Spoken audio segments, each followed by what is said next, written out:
Welcome, fellow Toastmasters and guests. This meeting of online presenters has now begun. Guests, please note that in order to be a member of our club, you must be a current or former active member of Toastmasters International and have completed at least 6 speeches from either the traditional or Pathways programs, or you must have substantive, relevant presentation experience that you demonstrate to us in a 3 to 5 minute speech delivered during one of our club meetings. All requests for membership are subject to board approval.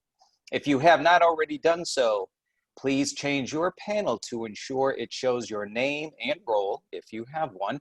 Right-click on your panel and select Rename to do so. We have members and oftentimes guests from many countries throughout the world. Thus, as a professional organization, we do ask that you please be aware of language or word usage that may be considered offensive or otherwise insensitive due to cultural differences. Please note that we are recording the meeting. Your video and audio contributions may be used for our club marketing purposes. Please mute your microphone when you are not speaking. Thank you for doing so. Today's theme is Upsy Daisy. Please welcome back our reigning, I guess I'll say, club officer of the meeting, Vice President Membership, Elaine Nieberding.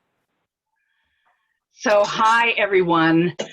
Since I'm the presiding officer, the Toastmaster of the day, and the membership person on her last legs, so to speak, you'll notice that I have in my background a little chide and nudge to our guests so that we have a little record that we can actually go back to and know who was here. Just write something in the chat, your mini bio again. That is most helpful for us, especially including what visit it is. And so, as Lou Brown mentioned, today is Upsy Daisy Day. You know, when it's your turn to be Toastmaster of the day and you have the opportunity to choose a theme, it's always the question, what will fit? Well, you can go to these calendar websites and find out, you know, some days that have been created. So this one, Upsy Daisy Day, I looked at it and it was all about being positive. And maybe you remember when you were a kid and you were lifted on up into the air and your loving parent or somebody nice, hopefully, lifted you up and said, Upsy Daisy. Or maybe you fell down and you were helpfully pulled up by someone and you got to lift back up and someone said, Upsy Daisy. Or maybe even on a day when you've been sleeping in, somebody came to the door. It's like, it's time to get that day started and said, Upsy Daisy. So, some may think that in the challenge of the last week, this might be a little too cheerful, but I think not. And I want to encourage everybody to think about how very easy it is to extend the help to lift up a child because, you know, they're innocent, they're young. And as we get older and more conditioned with behaviors that can polarize reaction, how it gets harder. So the little seed I want to plant is keep thinking about each person that you might be reactive to and dare to picture them as a little child. And maybe you'll be more willing to extend a hand, to find something, to lift someone up. And so that is your sermonette of the evening. And I hope it will inspire you. And now it is time for me to get on with the rest of the business of the day. Business being, we have a meeting to hold. And we have 3 sections to this meeting. The first section is our prepared speeches. The next section of the meeting is impromptu responses during table topics. And the last part of the evening is our evaluations and reports. But before we start any of that, It's always good to acknowledge the people that are providing help with the supporting roles. I'd like to first call on timer Antoinette Trim. Tell us a little bit about how you'll be doing timing this evening. Good evening, my fellow Toastmasters. I'm your timer for this evening. For Graham's speech, which is only 6 minutes, at the 5-minute mark, he will be given this green. At 5 minutes, 30 seconds, it will be yellow. And at 6 minutes, it will be red. Anything after that, 6 minutes, 30 seconds, will be do the hourglass. For Andrew and Brian's speeches, same thing. For their team, their speech should last no longer than 7 minutes. So for 6 minutes will be the green, 6 minutes, 30 seconds, yellow, and 7 minutes will be red. At 7 minutes, 30 seconds will be the hourglass. And the functionary roles will be 1 minute each, and I will do that appropriately. The table topics also will be 2 minutes. And therefore, at 1 minute will be green, 1 minute, 30 seconds will be yellow, and 2 minutes will be red. Thank you, Antoinette. Let's move on right along to our hour counter, Andriy Smolenko. Madam Toastmaster, fellow members, most welcome guests. I'm Andriy, and my role for today is our counter. As we probably know, from time to time, we all say those filler words, you know, and teenagers say, come on, man. Well, today, I have a slightly different role. I will be looking out for those so-called filler words, at the same time in appropriate context. At the end of the meeting, I report back. Thank you, Madam Toastmaster. Thank you so much. And now on to grammarian Carol Prahinsky. Did you note the word of the day I picked, Carol? I did, and I'm so elated to tell you about it. Yes, the word of the day is elate. It's a verb, and it means to raise or lift up, and it goes very nicely with upsy-daisy, which we are debating about in chat, but we'll hear later from the chat monitor. So with that, I will be keeping close attention to our grammar, the good stuff and the bad stuff. Thank you so much, Elaine. Back to you.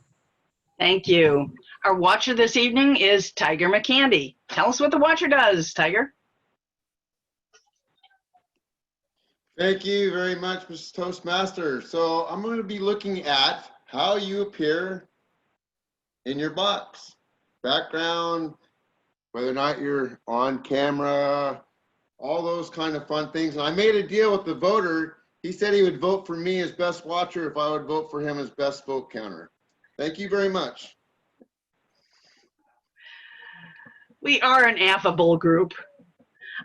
Okay, and next I have chat monitor Donna Knight. Donna, tell us what the chat monitor does. Thank you, Madam Toastmaster of the Day. Toastmasters friends, we're simply just going to be following you because we know you're thinking when we want to hear what you're thinking. And they've already started us off, Madam Toastmaster of the Day, because somebody has mentioned to us that it is also oopsie-daisy in another cultural setting. I'll pay attention to what you say. Go ahead, enjoy the meeting, and we'll talk later. Toastmaster of the Day. Thank you so much. And last but not least, our vote counter. Who signed up for vote counter? I forget. Just unmute and tell us what the vote counter does. Oh, it's Jim Barber. Thank you, Jim. I was waiting to see if you'd remember. Thank you, Madam Toastmaster, my fellow Toastmasters. I was originally a non-participant in the meeting, but due to Elaine's prompting, I was elevated. I was elevated to the position of vote counter this evening. This is a complicated and difficult position to describe, but I'll do my best. As the vote counter this evening, I will be counting the votes. Madam Toastmaster. Oh, I should say, by the way, for those people unfamiliar with Zoom, the way that you cast your votes is by using the chat window, but send a private message, not a general message, a private message to A1 Votes Jim Barber, and I will tally your votes, Madam Toastmaster. With that in mind, I'm about on time. I'm now going to call on our first speaker of the day. It is Graham Carnes. He is going to be doing Strategic Relationships, Level 1 speech, Mastering Fundamentals, the Icebreaker, which is 4 to 6 minutes, which means timing. Correct me if I'm wrong, David.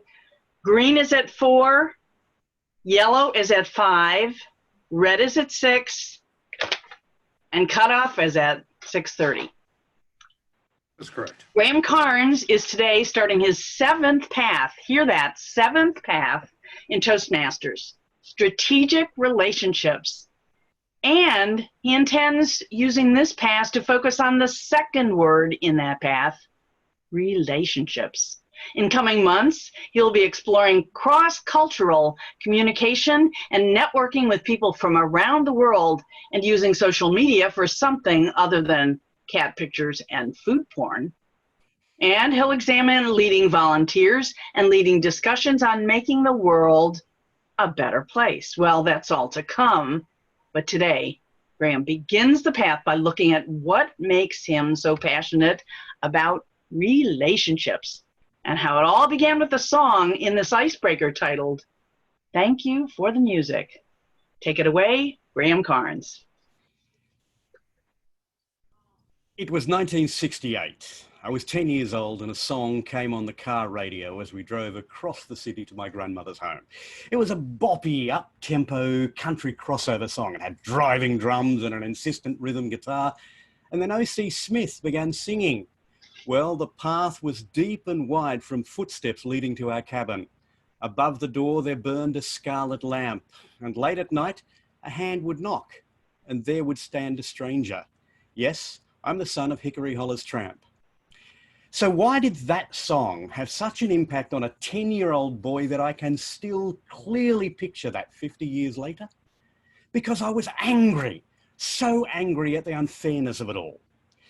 For those not familiar with the song, it's about a single mother raising 14 children after their father runs off with his mistress, and she turns to prostitution after pledging that those kids would never have a hungry day. Oh, I wasn't angry that the mother had become a prostitute. I mean, I was 10 years old. I didn't fully realize the ramifications, but I was angry that the townsfolk had ostracized her for doing what she needed to do to raise her kids as best she could. Yes, even at 10 years old, I was a social justice warrior.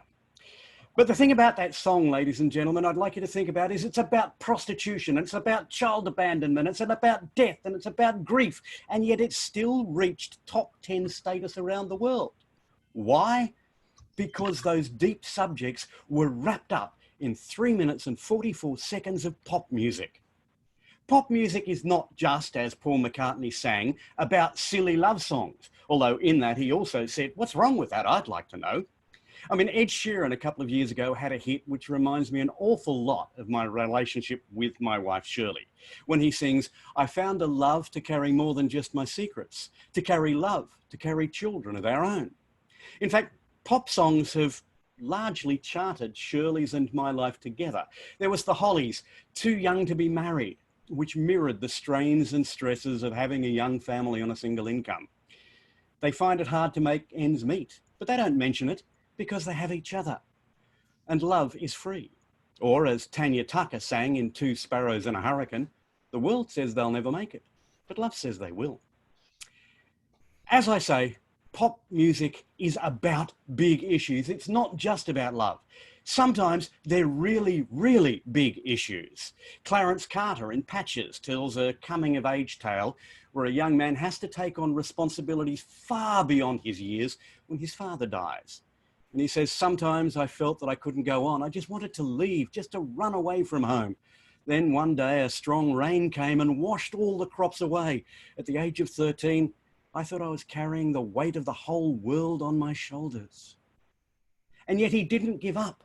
He struggled on because, as Shakespeare puts it, needs must when the devil drives. I mentioned that song in particular because when it was a hit here in Australia in early 1971, I was 13 years old, the same age as that protagonist. And it made me reflect both on my own good fortune and on whether I would be able to keep my commitment under such pressure. I still don't know. A few years earlier, Barry Maguire's Eve of Destruction had addressed hypocrisy, go ahead and hate your neighbour, but don't forget to say grace, and fear. If the button is pushed, there's no running away. There'll be no one to save with the world in a grave. 20 years later, there was a huge hit in Australia with an Aussie band, Hunters and Collectors, who lamented misplaced dreams when they sang, started out seeking fortune and glory. It's a short song, but a hell of a story. Yes, we raised 4 corners of the globe searching for the Holy Grail. It's not all doom and gloom, of course. Pop music can also be, well, affirming. For example, Savage Garden, another Australian band, once sang, I believe your parents did the best job they know how to do. And Rosella in Everybody's Free reminds us we are all a family that should stand together as one, helping each other instead of just wasting time. Now is the moment to reach out to someone. It's all up to you. The impact of popular music on me has been, I hope you can see, quite profound ever since my childhood, and it continues to be as I see 60 in my rear vision mirror. Christine Aguilera, for example, addresses my occasional tendency to melancholy and self-esteem issues when she sings "Every Day is Wonderful." Then suddenly it's hard to breathe. But this is the important part. She then continues, I am beautiful no matter what they say. Words can't bring me down. That inspires me. Or, as the word of the day here says, it elevates me, as does Imagine Dragons' I'll do whatever it takes because I love how it feels when I break the chains. So today, as I look back to that car ride in the summer of '68, to the wedding day in '79, to the radio station I managed in 1993, to the music I listened to as I went for my morning walk just a few hours ago, I can only quote from ABBA, the ultimate pop band of the '70s and '80s, who sang, thank you for the music, for the songs I'm singing. Thank you for all the joy they're bringing. Who can live without it, I ask in all honesty? What would life be without a song and dance? What are we? So I say thank you for the music, for giving it to me. Madam Toastmaster. Thank you, Graham. Sometime I'm going to have to claim my extra special powers and, squeeze in extra free time right after so we can all sing. This music and singing thing continues to be raised in speeches, and I know one of these days we'll have to get you to help lead a sing-along.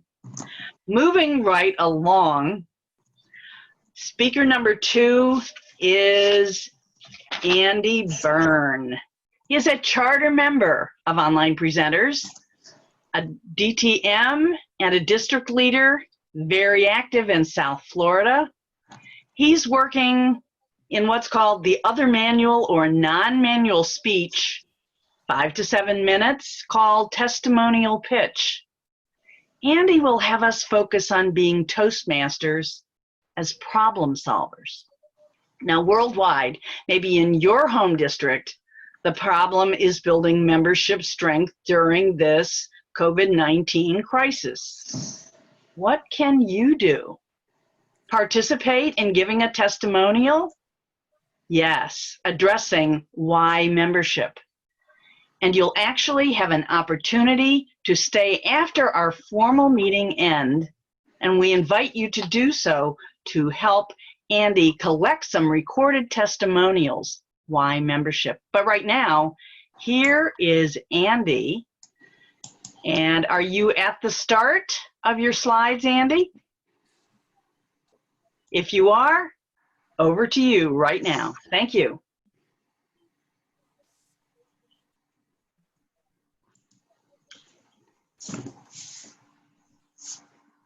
Perhaps somebody would like to unmute Andy since he's probably got full screen. Okay, let me go on in there.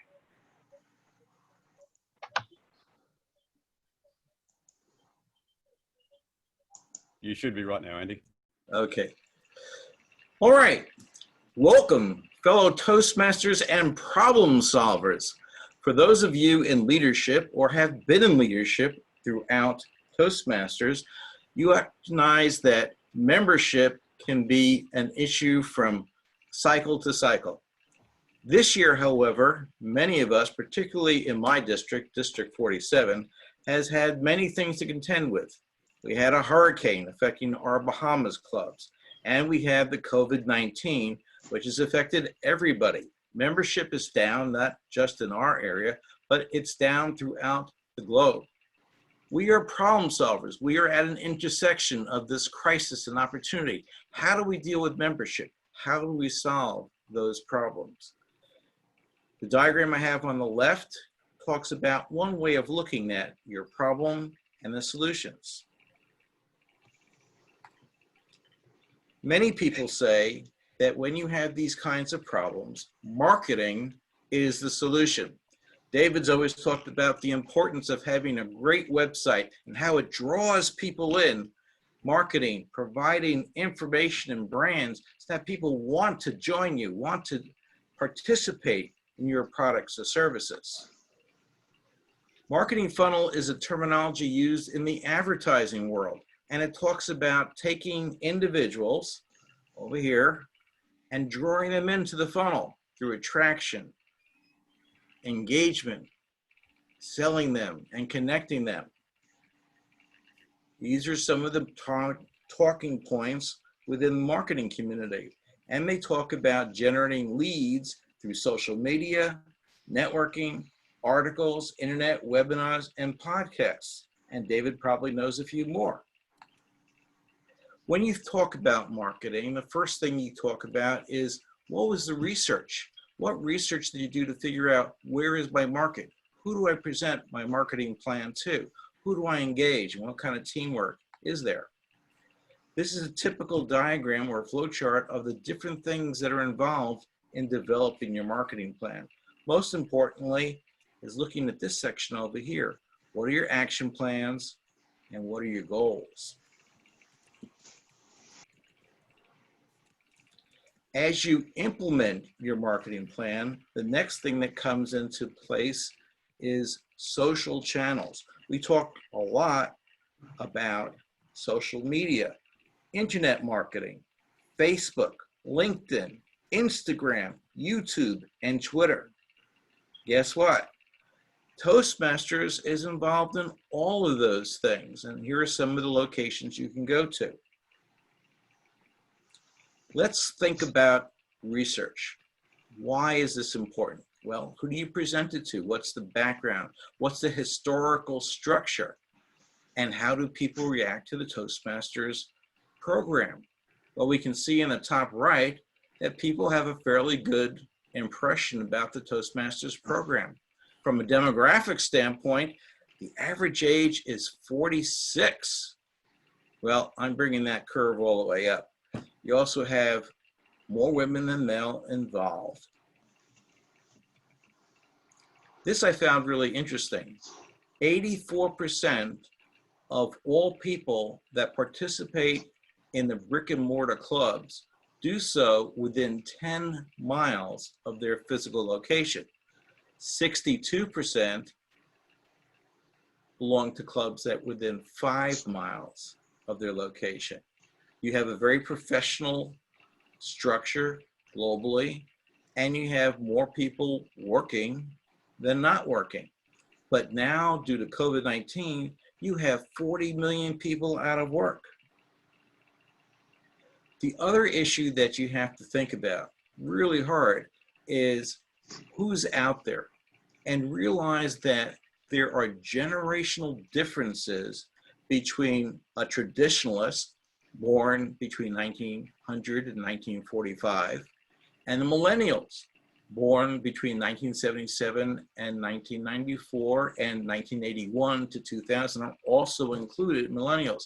The reason it's important to understand this is that people have different viewpoints of many different issues. The first issue is joiners. Traditionalists over here are joiners. They like to join, they like to participate, whereas Gen Xers and millennials don't like joining at all. It's important to understand the difference between the generations as you approach people to want to join your club. But the good news, the really good news, is this. 8.8 out of 10 people that are in Toastmasters would recommend Toastmasters to somebody else. That brings us to the value of word of mouth, the testimonial. When thinking about that, compared to social media or paid advertising. In fact, McKinsey found out that the word of mouth is more than twice the impact of influencing people than to have sales and paid advertising. At the end of this meeting, we'll give each of you an opportunity, your very experienced and not so experienced Toastmasters, to share with the world why Toastmasters. What are you getting out of this? And for those in this club that have only been in virtual clubs, how does being in a virtual club make you feel and allow you to succeed compared to brick and mortar clubs? The first thing is testimonials are effective because people trust you. If you go to a friend and say, you know, I've seen you've had difficulty speaking. I have a solution for you. Come to Toastmasters. You also get better targeting of people being receptive to the solutions you're providing. Does have problems, however. The spread of information is slower, and advertising can be simultaneously used. It depends upon who's talking. Here's an interesting study through Columbia. How many people do you know? 600 people. But how many people trust the information that you are giving them? How many people actually trust you? 25. Red. At 9:15 tonight, we will record testimonials and focus on your why, your Toastmasters experience, and can you grow virtually. We'll see you all at the end of the meeting. Thank you.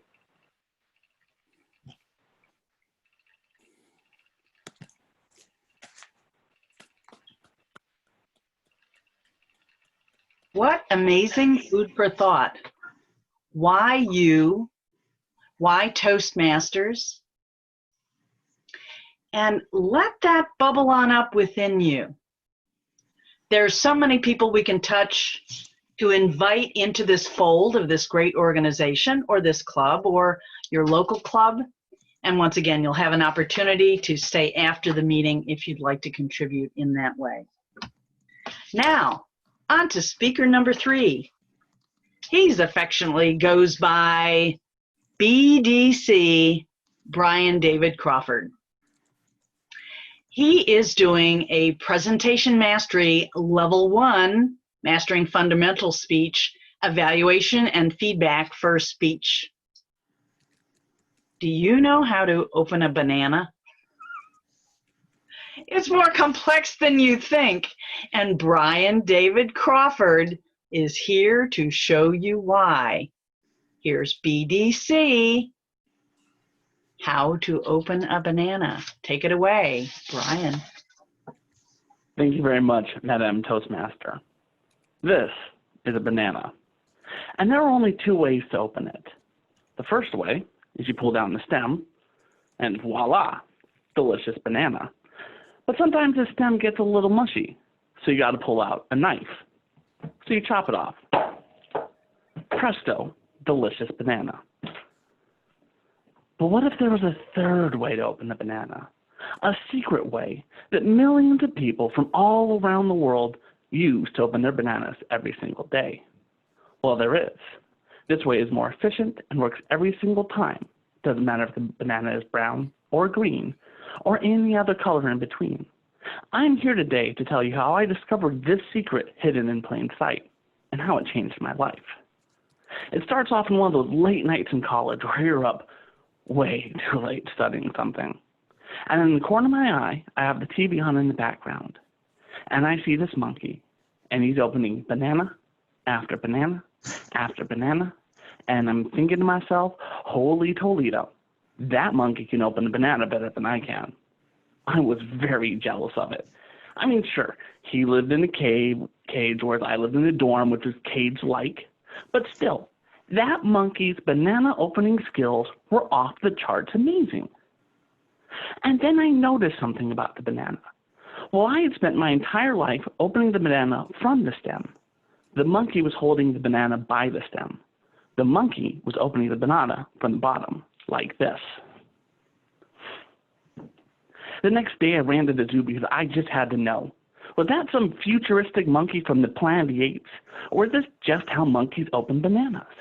Sure enough, I found out that's just how they open it in your mouth. And before you say, you know what, Planet of the Apes, that's a little out there, that's a little crazy, think about this. Humans and monkeys, we both evolved from the same common ancestor. So why did they retain the easier way to open a banana while we became suckers? Well, it's quite simple. There are two pieces of human development the monkeys just didn't get. The first is known as success patterning. We open everything from the top, because if you open it from the bottom, it all falls out. Success patterning teaches us if you do something one way, and the next time and you're successful at it, the next time you go to do it, you can do it again that same way and be successful. So that's why we open bananas from the top. The other part of the problem is our perception of what is the top. For most of us, this is how a banana sits in your native environment. It's on your kitchen counter or it's in the grocery store. The stem is clearly the highest point in elevation. Therefore, the stem has to be the top. But for people who live in parts of the world where a banana is actually grown and they've seen it in nature, they all know the truth. The banana grows up like corn. This little poisonous nub up at the top that no one eats. This is the top of the banana. And this is where a banana was designed to be opened from. So I know what you're asking yourself. Why should I open the banana this weird way? It's going to save me like what, maybe a second a day? Even if I eat a banana every single day, I'm saving what, 6 minutes a year? What can I really do with that? Like I said, this is not about how to open a banana, but how about finding that third way to open a banana changed my life. If you are not willing to change the way that you open a banana, you will never change anything. Because the only way you are capable of changing is if you are willing to change everything that you do. The point where it first hit me was when I was laid off about 4 years ago. I knew how to get a job. I've done it successfully many times in my life. It's simple. You just send out as many resumes as you can to as many places as possible, and eventually someone will call you back and tell you that, guess what, we'd like to talk to you. I did that for a month, and I got 0 phone calls.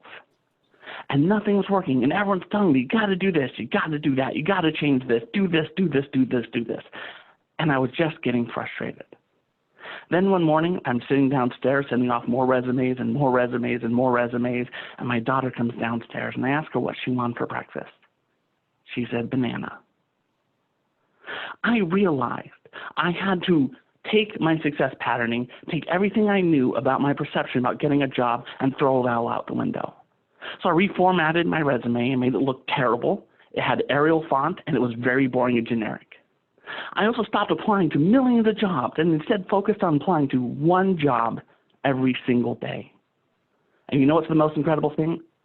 Within the next month, I had 9 job interviews. I got a job that I'm successful, and I imagine that I can't believe I still have this job and every day I get to go do this, all because my daughter wanted a banana. So here's the thing. When I'm done talking, I want you to get up and walk away. Go to the kitchen. Get yourself a banana. Because I want you to open it from the bottom. I want you to say that you're going to smash success patterning into a million different pieces. I want you to say that your perception is wrong, and then open a banana from the wrong way so that you can then enjoy the delicious satisfaction of learning how to change. Thank you very much, Madame Toastmaster. Wow. I'll never eat a banana the same way again. What a stellar speech. BDC. And with that, we've concluded our 3 prepared speeches for the evening. It's now time for our timer to give us a verbal report. Did all of the speakers qualify to be included in voting for Best Speaker, Antoinette? Yes, they do. Andy, yes, he was 7 minutes at 20 seconds. So he is included. Okay, so all 3 qualified? Yes, So I'll we have post it in the chat, yeah.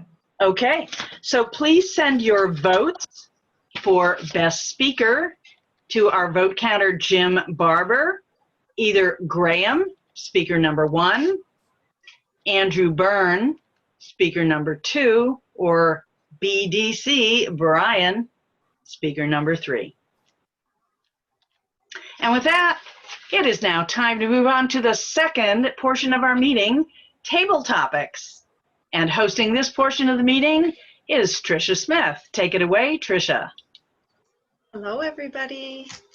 I don't know how many I get to do, but I have several lined up. So hopefully it will be positive and fun, and it'll be tied with the theme as well as the season. So I did kind of pick some names already, so we're going to give that a try. Betsy, do you have a role? I didn't think you did. Are you willing to do the first table topics? No, I don't have a role, and I'm willing. Yes? Okay. Yes. Yeah. All right, here's your question. What is your favorite month of the year and why?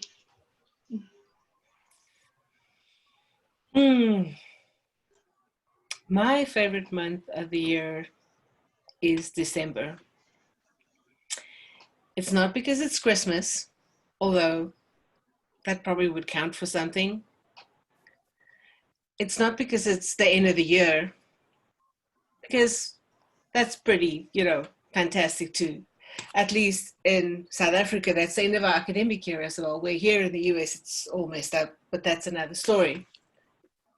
But my birthday is in December. And I've always looked forward to my birthday so much. I'm not a big gifts person or, that like to get presents and gifts and stuff like that. I'm kind of weird that way. But I do love spending time with people.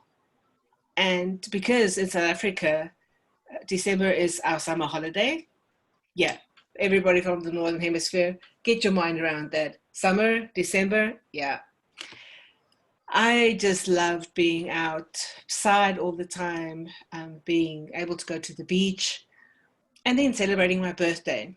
The one downer was that the schools were closed already, so it was holidays. But then I got to have my birthday party a little bit earlier. And then I could spend my birthday with my family. And usually after that, we would go, on our Christmas holidays. And then it was Christmas and New Year's, and the fun just kept on going. So yeah, December would be my favorite month. Back to you, my table topics master. Thank you very much. I would love to see what it's like in December in Africa. We get the 4 seasons in Illinois. The second person I was going to choose is Sarah. Miss Sarah, would you like to answer a question tonight? Yes. Okay, thank you. Can you state where you live and what season that you're in, if you're especially out of the country? Describe the temperature, paint a picture, climate, typical summer activities that you enjoy. Go ahead. The city I live in now is Philadelphia. It is located at the east part of USA, Pennsylvania. It is summer right now, and we just had the temperature over the 80s, or you would say in the above 25 degrees centigrade. Summer is actually my favorite season of the year. In the summer, wherever you look, so much different color of greens everywhere. People are out doing their bicycling and rowing and running. outdoor movie, theater, just a lot of life everywhere. However, this summer, nothing is the same.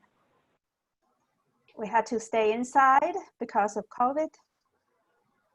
And when we do go out, there's a huge protest against racism and injustice.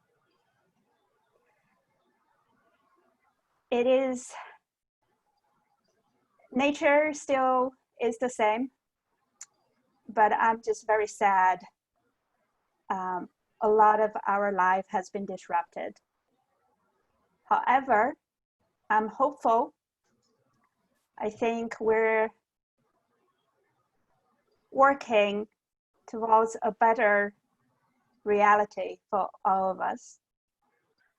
And I hope next year, by this time, everyone will enjoy the summer to the fullest, enjoy the nature, and enjoy the activities with their friends and family. Back to you. Thank you very much. Very well said. Asil, are you available? Hi, Asil. This is something in the past. So if you could describe your favorite summertime activity that you've experienced and describe it. Thank you, Madam Table Topics Master. In the past, I love spending time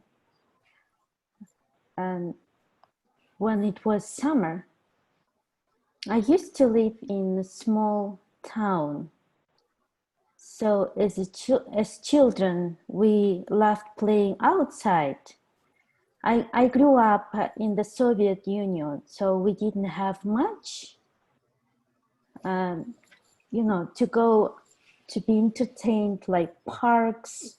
We didn't have toys because of this shortage during Soviet Union, but we were creative.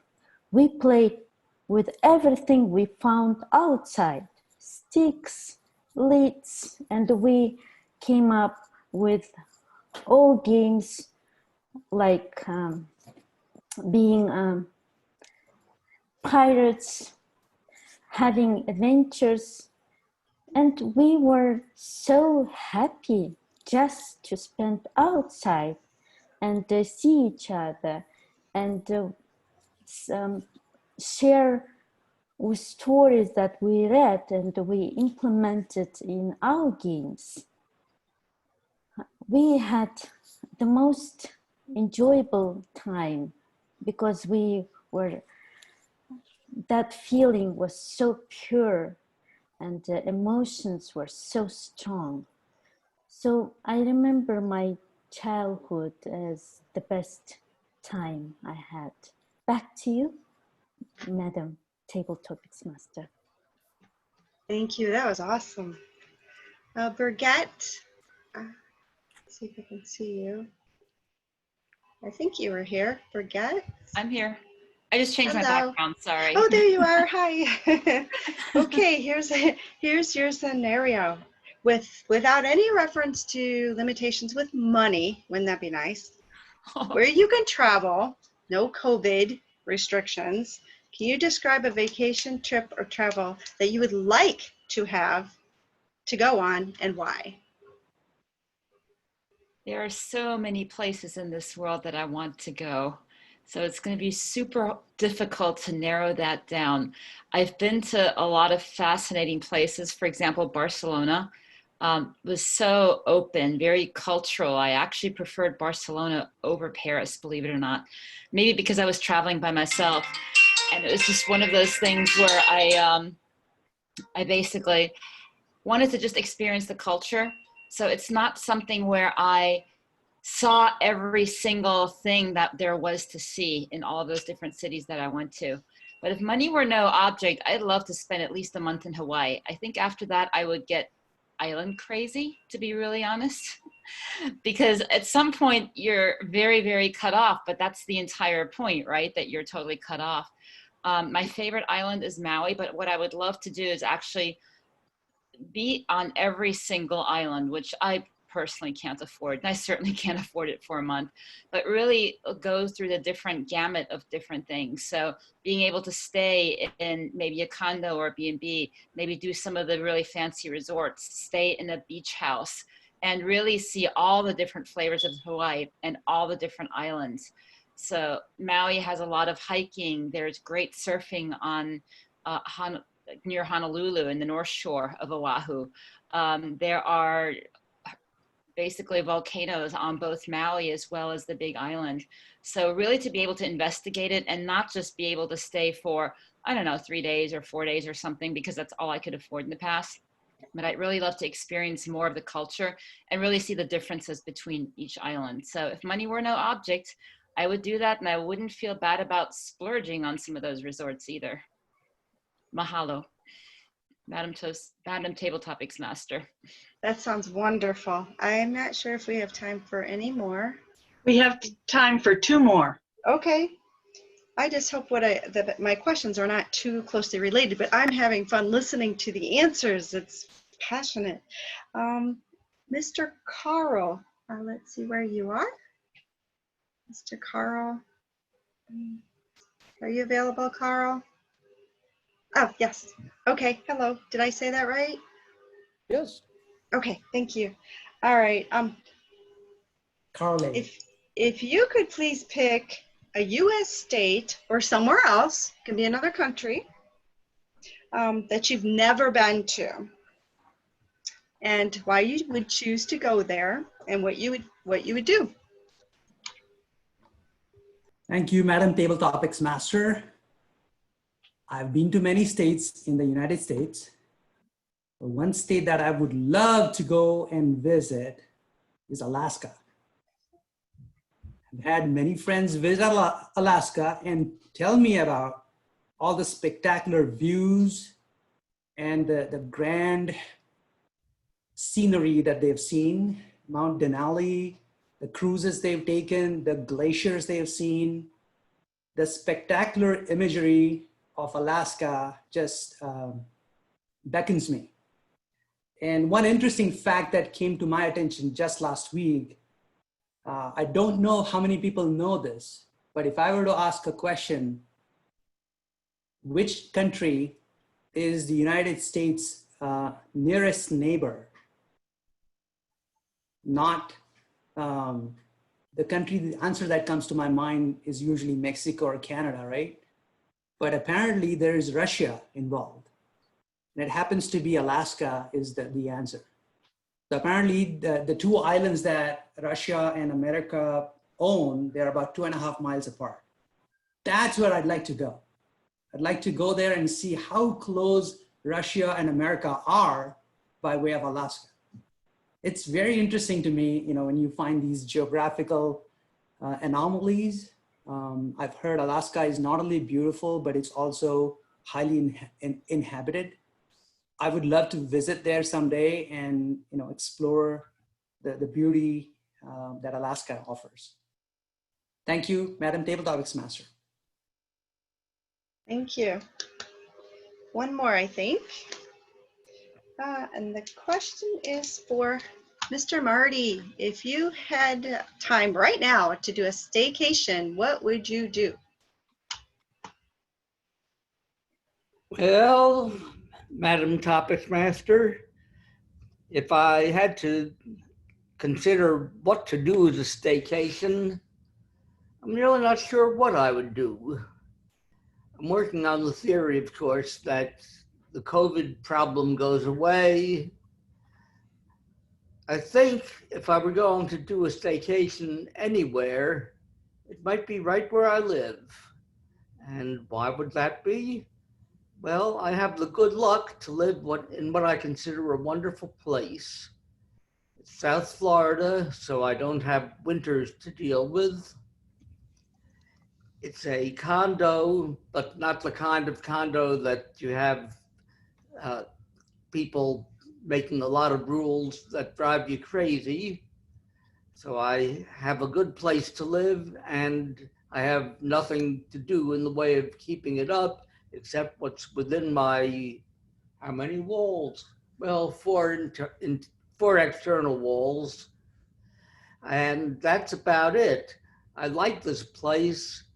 There are a lot of things I can do, and what I would do probably is just play on my computer, wander up to our clubhouse if it ever opens again, and generally enjoy the fact that because I have a wonderful wife and two wonderful grown children, I can sit back and I can say to myself, what a wonderful world. Back to you, Madam Table Topics Master. Thank you so much. That was great. I know that song. Okay, so that's 6 table topic speakers. Thank you so much. And I'm going to put it in the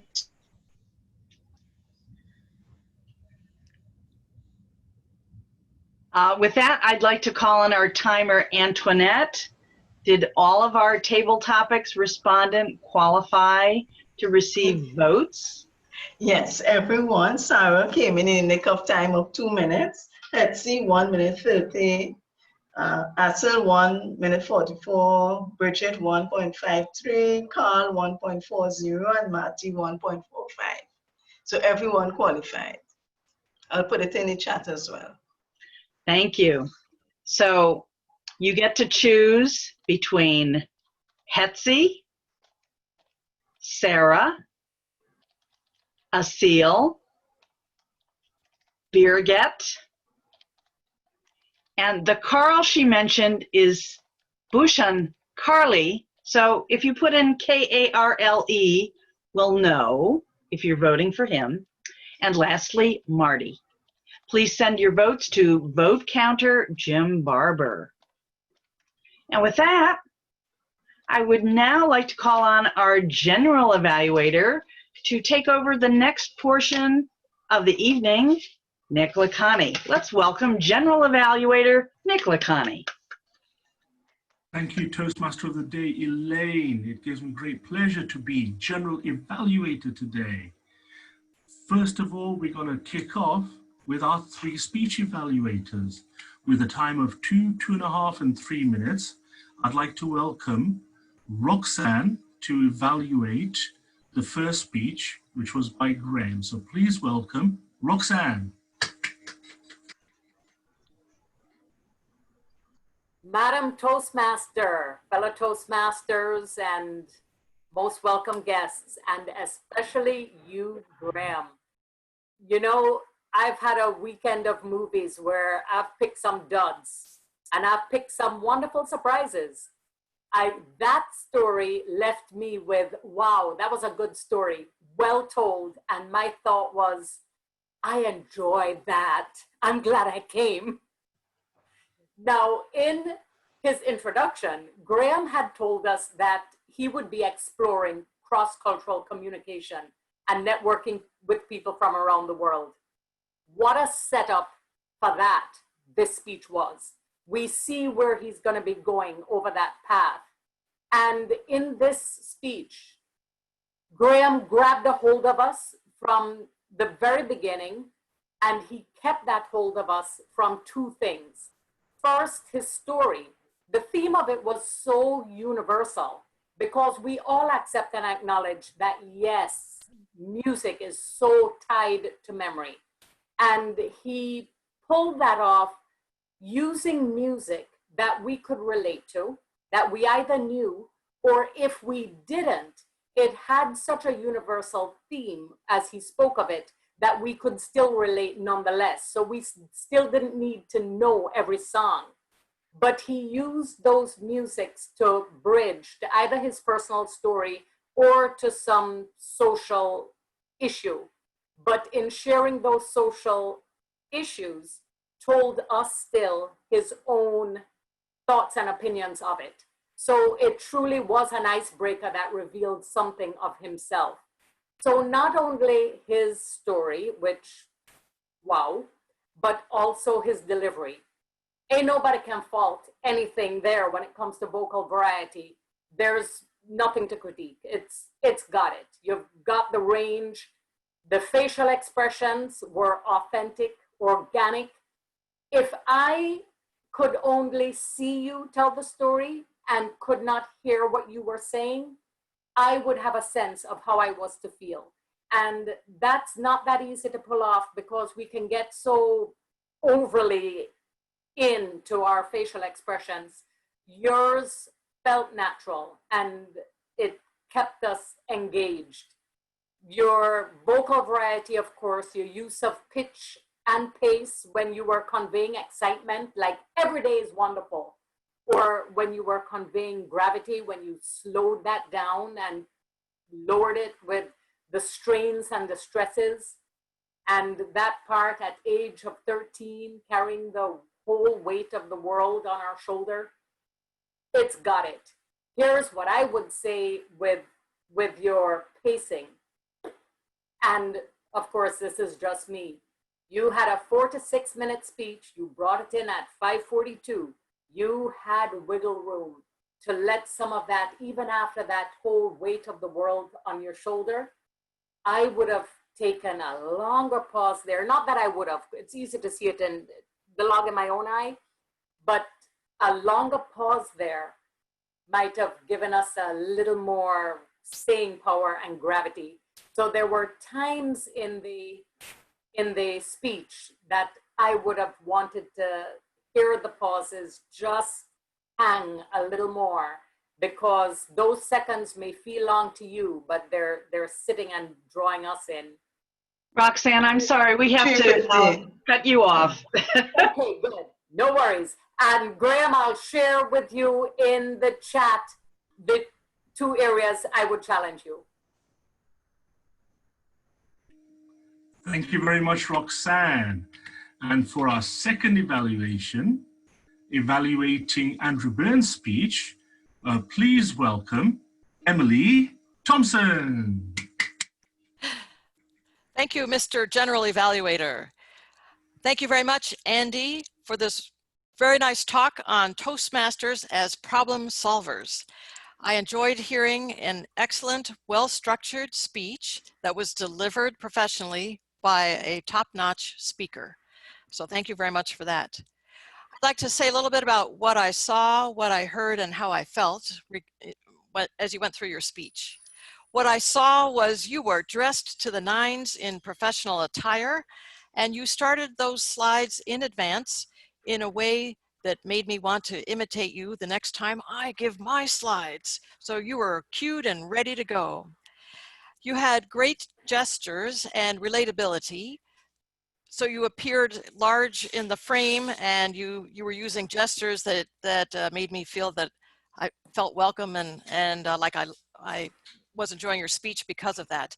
And you especially relaxed in the last third of your talk when you were talking about demographics. What I heard was this very well delivered speech.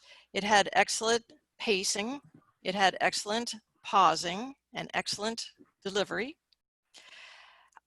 We heard that you are the membership director for District 47, and we heard that membership is going down for a variety of reasons, such as natural disasters and the pandemic.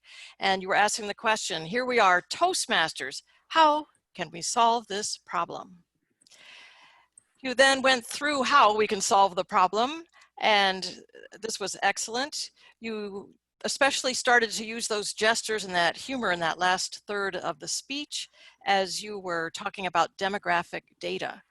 And it makes you think makes me think you really like that demographic data, which I also love. You also had a call to action in this section of the talk, and you had a call to action actually at the beginning of the talk, and that seems to be motivating you to give the talk. You would like us all to join you after the meeting is over and give testimonials.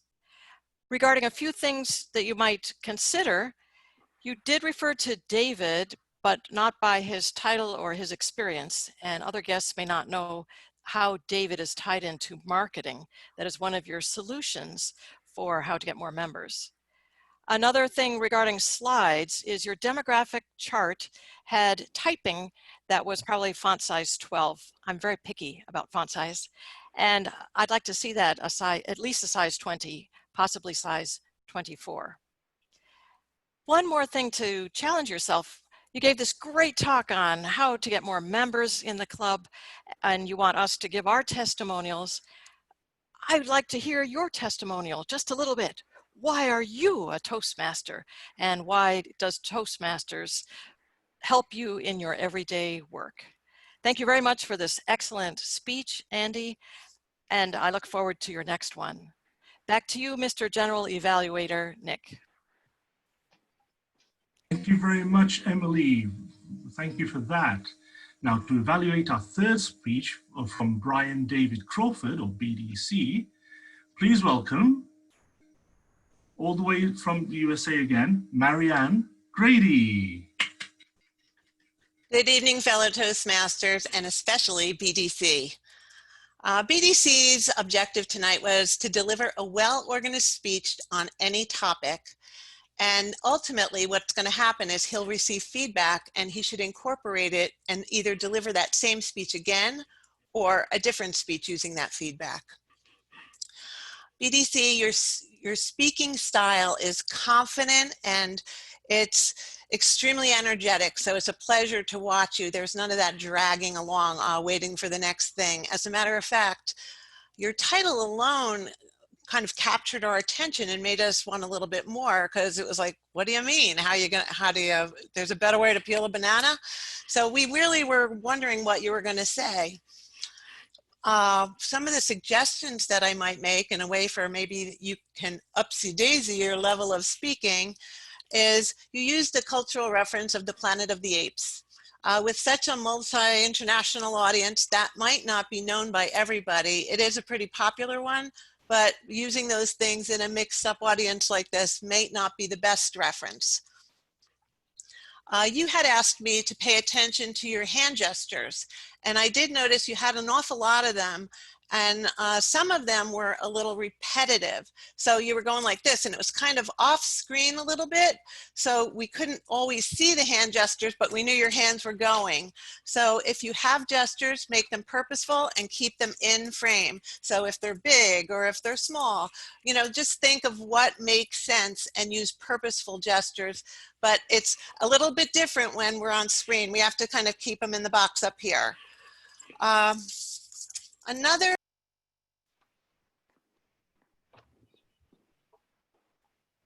Marianne, you've muted. Unmute. I was a little puzzled by one of your examples, which was when you talked about, you had this epiphany, this aha moment with your daughter when she wanted the banana, and you realized you had to change everything. So instead of sending out multiple resumes, you only sent out one, and you got 9 interviews. So that didn't really make sense to me, because I didn't know, did you change what you were doing? Did you send out a better resume? Because sending out one resume wouldn't traditionally trigger that kind of response. So maybe a little more information around that. I did think your speech had a really strong message, very positive, and whenever I walk away feeling elated, it's a good thing. But I do believe that smashing success patterning by changing the way you viewed or do things is something that we will all learn from and take home with us. And I believe you have met your objectives today, sir. So congratulations. Thank you. Thank you very much for that, Marianne. Thank you. Now, the next section of what are we going to do is we're going to vote for the best evaluator. However, before we do that, I'd like to call on Timer Antoinette to tell us the timing and do they all qualify for the vote. Please welcome Antoinette. Yes, good evening again. Sorry to say Roxanne did not qualify. She went to 4 minutes. Emily, 3 minutes, 15 seconds. And Marianne, 2 minutes, 54 seconds. I'll put it in the chat as well. Thank you very much, Antoinette. So therefore, you can actually vote for the 2 evaluators Emily, and Marianne. Please send your votes by private chat to vote counter Jim Barber. A1 Votes, as he is known today. So send your private votes to A1 Votes Jim Barber. Now, we're going to talk about a general evaluation. Let me actually ask one or two of our helpers to come back and give us some reports. I'd like to welcome back with the report on the R counting. Please welcome R counter, Andrei Smolenko. Thank you, Mr. General Evaluator. My job for today was really easy. I just laid back and enjoyed the quality talk. And I'm a bit disappointed. Disappointed because I couldn't find that, you know, man. Probably I was looking in the wrong place. On the other hand, one of the preferred speakers that I have is Hetzi Waitek. In her table topic speech, as speaker of number 1, she managed to say, you know, in a really amazing South African accent. So I really enjoyed that, and thank you, Hetzi. Back to you, Mr. General Evaluator. Thank you, Andre. Thank you for that. I'd like to welcome our next helper, who's been listening as well. Please welcome grammarian Carol Prahinsky. Thank you so much, Nick. And I would agree with Andre. Things were really nice out here, but I did notice a couple things that I will be pointing out. First, I'd say, Roxanne, you picked some duds, huh? That was a great choice of words. I loved it. But then you followed it up a little later with, ain't nobody can find fault. Okay, we'll still work on our grammar. That's all right. Birgit, I heard basically from you, and so happy to just spend, oh, sorry, Asil, you said, so happy to just spend outside. And what you meant was so happy to just be outside.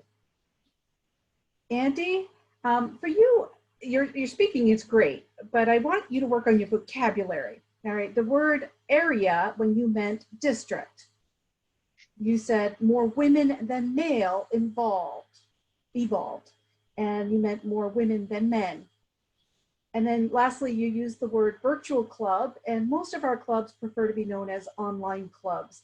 Virtual in many people's minds means that it's like a virtual reality, and that is not where they want to be, although a few of us do. All right, thank you so much. Back to you, Nick. Thank you very much, Carol. Next, I'd like to welcome back our watcher. Please welcome back Tiger. Thank you, Mr. Esteemed Toastmaster. So I looked for two things. Number one, I looked at how many people were actually on screen and paying attention. And I'm glad to announce that the vast majority of us were on screen most of the time and paying attention most of the time. And it's interesting, but I've gone to some meetings where over half the people are not on screen, which I'm still scratching my head, but this is an advanced online group and you would expect that. The other thing I look for is, do we stay on screen? Because this, you got to get back. And so oftentimes our hand gestures are going off screen. You can watch yourself on video, but it's hard to keep, it's hard. One of our evaluators pointed this out. It's hard to keep our hand gestures on screen, especially when we're this close, but just pay attention to that. Other than that, it was a wonderful meeting. Thank you very much. Thank you, Tiger. Really appreciate that. Our next role player with the report, I'd like to welcome back chat monitor, Donna Knight. Thank you, Mr. General Evaluator. Our misnomer, we were chatting around today, and some of it was centered on being up to date and elevating the spirits of those who spoke. So our speakers, as you spoke, we connected with you, and we were able to state and identify that, you know, music is recorded in song lyrics, that truth is recorded in song lyrics. And we learned that Pathways still enjoys 80% recommendation from members. Of course, Bananas had quite a bit of talk going there, and I think the Finns have been teaching us, the rest of the world, in peeling from the end, because they think, others think that the vitamins are concentrated at the opposite end of the banana. Of course, we used it for other things, so we were able to welcome our Toastmasters guests from Ireland and District 47. Madam Gumarion, I did know two things I think I would want to bring to your attention. The use of capital letters when somebody spoke about food porn, quite a bit of excitement that raised our blood pressure a little bit, but it was exciting, especially as we heard about music. Thank you for using it, ladies and gentlemen. Continue to encourage the other speakers, Mr. General Evaluator. Thank you very much, Donna. At this point, I'd like to welcome back our vote counter, Jim Barber, to give us the results of all the votes, please. Please welcome Jim. With pleasure, Mr. General Evaluator. Especially the evaluation with this one was a tough race and it was keeping me busy, but the final results are in, and our best evaluator for this evening was Emily. Our best table topics presentation was given by Asil. And our best speaker this evening was, that's as easy as ABC, it was BDC DTM. Mr. General Evaluator. Thank you very much, Jim. Thank you. Now, in the interest of time, I believe I have 1 minute left to do my 2 to 3 minutes. So how does that work? Let me give you a very brief top line evaluation of the meeting. It's always good to greet people, especially at the beginning. We have plenty of time to do it. The one recommendation I have is, please, can we have somebody other than the Toastmaster of the Day doing it? Because the Toastmaster of the Day is running around trying to get roles as well. And also there are club officers and other members who haven't had a chance to speak today. So that's one recommendation there. Toastmaster of the Day, Elaine, great energy as always. Just get some help to help you mute and unmute people on there as well. In terms of the actual evaluators, I thought all three had lots of good energy. There was some strong commendations for them. There was one or two things that I would actually raise privately, but overall, very happy with them.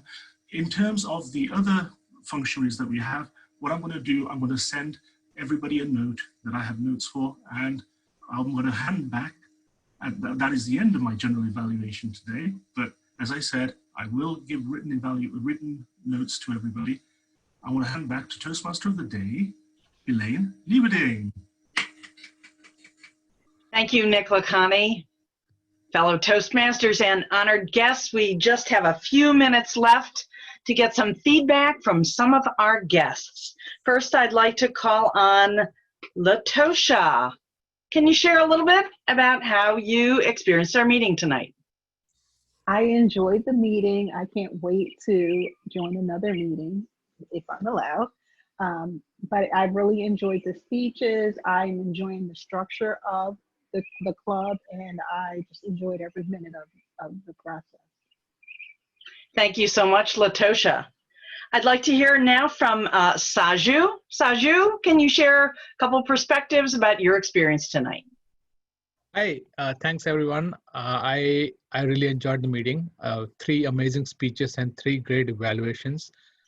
I especially want to point out BDC's speech. And I was in the afternoon, I was reading or listening to a TED talk from Dan Ariely, and he was in behavioral economics. He's a professor in that.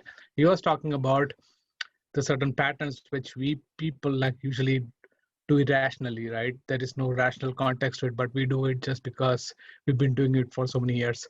So thank you for amazing lessons from your speech, and keep up the good work. Thank you so much, Saju. And I'd like to invite a last feedback comment from Susan. Susan, are you still here, and can you unmute and share a perspective? Oh yes, well, what a great meeting. Really high quality and a really good energy. There's a lot of things I'll be taking back to my club, including the chat monitor and the watcher. What brilliant ideas. And I can't wait to come back again. Thank you. It's 2 hours. Thank you so much. So we will be winding up in just a few minutes. I would like to make an announcement that on June, I believe it's 29th, our last meeting of this Toastmaster calendar year, we're going to be holding a special table topics kind of contest night. It will be a very different and interesting event, so guests do come back, and members, be sure to show up for something brand new. We like to keep things hopping here in Online Presenters. For those of you guests that didn't give a chance to give feedback during our recording time, we invite you to stay afterwards, share a little bit of that, and then at 9:15 Eastern, we'll commence with some of the recording of testimonials, and indeed, we especially invite our membership to stay afterwards and participate if you can. With that, we're right at 9 o'clock. I thank everyone for attending, and replay viewers, if you have stuck through to the end of this, I applaud you as well. Come visit us sometime. Thank you, and good day. Thanks.